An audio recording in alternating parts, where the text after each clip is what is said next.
Humanities കഫേയുടെ പുതിയൊരു വീഡിയോയിലേക്ക് ഏവർക്കും സ്വാഗതം. നമ്മുടെ ഇന്നത്തെ വീഡിയോ എന്ന് പറയുന്നത് 10th കഴിഞ്ഞ് നിൽക്കുന്ന കുട്ടികൾക്ക് വേണ്ടിയിട്ടുള്ളതാണ് കേട്ടോ.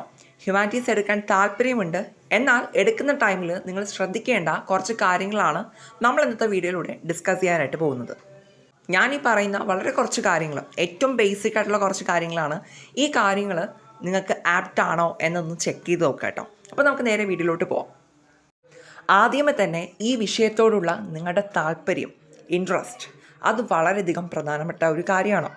ഓക്കെ, കാരണം നമുക്ക് ഏതൊരു വിഷയം പഠിക്കണമെങ്കിൽ നമുക്ക് ആ ഒരു ഇൻട്രസ്റ്റ്, താല്പര്യമുണ്ടെന്നുണ്ടെങ്കിൽ മാത്രമേ നമുക്ക് എൻജോയ് ചെയ്ത് ഇഷ്ടത്തോടു കൂടി പഠിക്കാനായിട്ട് സാധിക്കത്തുള്ളൂ.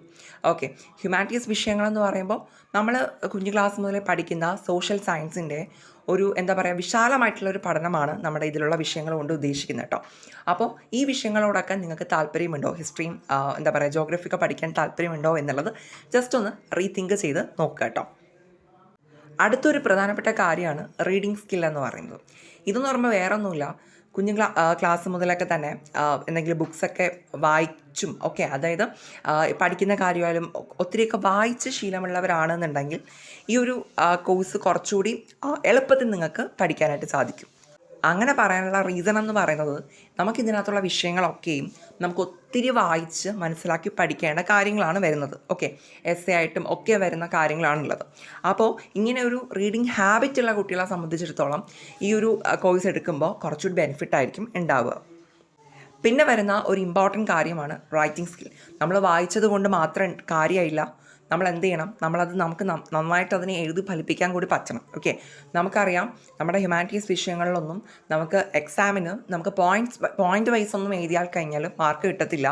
നമ്മൾ പാരഗ്രാഫുകളൊക്കെ ആയിട്ട് എസ് എ ടൈപ്പിലൊക്കെ നമ്മൾ എഴുതേണ്ടി വരും. ഓക്കെ, സോ അങ്ങനെയൊക്കെ എഴുതാനുള്ള സ്കില്ല് ഇപ്പോഴേ ഉണ്ടെന്നുണ്ടെങ്കിൽ അത് കുറച്ചുകൂടി ബെറ്റർ ആയിരിക്കും. പിന്നെ വരുന്നതാണ് ന്യൂസ് പേപ്പർ റീഡിംഗ് എന്ന് പറയുന്നത്. ഇതെന്താണെന്നറിയാവോ, ഇതിൻ്റെ ഒരു പ്രാധാന്യം എന്ന് പറയുമ്പോൾ നമ്മുടെ ഹ്യൂമാനിറ്റീസ് വിഷയങ്ങളൊക്കെയും നമ്മളിപ്പോഴുള്ള പല സിറ്റുവേഷൻസുമായിട്ടും ഒരു റിലേഷനുള്ള ഓരോ കണ്ടൻറ്റുകളാണ് നമ്മൾ പഠിച്ചു പോവുക. ഓക്കെ, അപ്പോൾ നമ്മളിപ്പോൾ നമ്മുടെ ചുറ്റുപാട് നടക്കുന്ന കാര്യങ്ങൾ എന്ന് പറയുമ്പോൾ ഭയങ്കര ഇൻഡെപ്ത് നോളജ് ന്യൂസ് പേപ്പറിൽ വേണം എന്നൊന്നുമല്ല, ചെറുതായിട്ടെങ്കിലും നമ്മൾ എന്തൊക്കെയാണ് നമ്മുടെ ചുറ്റിലും നടക്കുന്ന കാര്യങ്ങൾ എന്നുള്ളത് ഒരു അറിവുണ്ട് എന്നുണ്ടെങ്കിൽ അത് ഭയങ്കര ബെനിഫിറ്റായിരിക്കും. നമ്മുടെ ഓരോ കണ്ടൻസും സബ്ജക്ട്സും എല്ലാം നമുക്ക് കുറച്ചുകൂടി ഡെപ്തിൽ മനസ്സിലാക്കാനായിട്ട് ഈ ഒരു ന്യൂസ് പേപ്പർ റീഡിങ്ങും അല്ലെങ്കിൽ ന്യൂസ് കാണലും ഇതൊക്കെ നമുക്ക് ഹെൽപ്ഫുള്ളായിരിക്കും.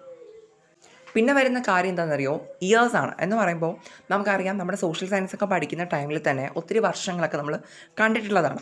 അപ്പോൾ അതുപോലെ നമ്മുടെ ഹ്യൂമാനിറ്റീസ് സബ്ജക്ട്സുകൾക്കകത്തും ഒത്തിരി വർഷങ്ങളും കാര്യങ്ങളൊക്കെ ഉണ്ട്. ഓക്കെ, അപ്പോൾ അങ്ങനെ ഇയേഴ്സൊക്കെ പഠിക്കാൻ താല്പര്യമുള്ളവരുണ്ടെന്നുണ്ടെങ്കിൽ നിങ്ങൾക്ക് ഈ ഒരു ഈ ഒരു സ്ട്രീമൊക്കെ കുറച്ചുകൂടി എൻജോയ് ചെയ്തും ഇൻട്രസ്റ്റോടു കൂടിയൊക്കെ പഠിക്കാനായിട്ട് സാധിക്കും. ഞാനിപ്പോൾ പറഞ്ഞ ഈ ഒരു പോയിൻറ്റ്സിൽ ഏറ്റവും ഇമ്പോർട്ടൻ്റ്ലി നിങ്ങൾ ശ്രദ്ധിക്കേണ്ട കാര്യമാണ് നിങ്ങൾക്ക് ഈ ഒരു കോഴ്സിനോടുള്ള ഒരു ഇൻട്രസ്റ്റ് എന്ന് പറയുന്നത്. ഓക്കെ, അതിനാണ് നിങ്ങൾ ഏറ്റവും മുൻതൂക്കം കൊടുക്കേണ്ടത് കേട്ടോ. പിന്നെ ബാക്കി കാര്യങ്ങളിൽ ഈ റീഡിങ് സ്കില്ലായാലും റൈറ്റിംഗ് സ്കില്ലായാലും ന്യൂസ് പേപ്പറിൻ്റെ കാര്യമായാലും വർഷങ്ങളുടെ കാര്യമായാലും ഇതൊക്കെയും ഇങ്ങനെ ഒരു സ്കിൽസ് ഒന്നും ഇല്ലാത്ത കുട്ടികളാണ്, എന്നാൽ ഹ്യൂമാനിറ്റീസ് എടുക്കാൻ താല്പര്യമുണ്ടെന്നുണ്ടെങ്കിൽ അവരും വിഷമിക്കേണ്ട കാര്യമില്ല. കാരണം നമുക്ക് ഹ്യൂമാനിറ്റീസ് എടുത്തു കഴിഞ്ഞ് നമ്മൾ പഠിച്ച് തുടങ്ങിക്കഴിഞ്ഞാൽ നമുക്കൊന്ന് ഇമ്പ്രൂവ് ചെയ്ത് വരുത്താൻ പറ്റുന്ന സ്കിൽസൊക്കെ തന്നെയാണ് ഇതെന്ന് പറയുന്നത്. നമ്മുടെ ഈ ഒരു വായനാശീലവും അതുപോലെ തന്നെ എഴുതുന്ന രീതിയും ഒക്കെ നമുക്ക് പെട്ടെന്ന് തന്നെ നമുക്ക് അതുമായിട്ട് പൊരുത്തപ്പെട്ട് പോകാൻ പറ്റുന്ന കാര്യങ്ങൾ തന്നെയാണ്. പിന്നെ അതുപോലെ തന്നെ ന്യൂസ് പേപ്പർ നോളജ്, പലർക്കും ഇന്ന് ന്യൂസ് പേപ്പറൊക്കെ വായിക്കുമെന്ന് പറയുമ്പോൾ മടിയാണ്. സോ അങ്ങനെയുള്ളവരും അങ്ങനെ പേടിക്കേണ്ട കാര്യമൊന്നുമില്ല. കാരണം അങ്ങനെ നമ്മൾ ന്യൂസ് പേപ്പറൊക്കെ വായിച്ച് പോകുമ്പോൾ നമുക്ക് കുറച്ചുകൂടി എക്സ്ട്രാ നോളജാണ്, ആ ഒരു ഡിഫറൻസേ വരുന്നുള്ളൂ. പിന്നെയാണ് വർഷങ്ങളുടെ കാര്യം. ഈ വർഷങ്ങളെല്ലാം നമ്മൾ പഠിക്കണമെന്ന് ഭയങ്കര നിർബന്ധമൊന്നുമില്ല. ഹിസ്റ്ററിയിൽ കുറച്ച് വർഷങ്ങളൊക്കെ നമ്മൾ മസ്റ്റായിട്ട് പഠിച്ചിരിക്കണം. പക്ഷെ മറ്റ് പലതിലും നമുക്ക് പറ്റുന്നുണ്ടെങ്കിൽ വർഷങ്ങളൊക്കെ പഠിച്ചു വെക്കുക എന്നുള്ള ഒരു കാര്യങ്ങളേ ഉള്ളൂ കേട്ടോ. സോ നിങ്ങൾ ഹ്യൂമാനിറ്റീസ് സെലക്ട് ചെയ്യുമ്പോൾ ഈ ഒരു കാര്യങ്ങൾ കൂടി ജസ്റ്റ് ഒന്ന് ശ്രദ്ധിച്ച് നോക്കുക കേട്ടോ. പിന്നെ നമ്മൾ ഈ ഒരു ചാനൽ ഇനിയും ഹ്യൂമാനിറ്റീസ് സ്ട്രീം റിലേറ്റ് ചെയ്ത് പലതരത്തിലുള്ള വീഡിയോസും കാര്യങ്ങളൊക്കെ വരുന്നതുണ്ടായിരിക്കും.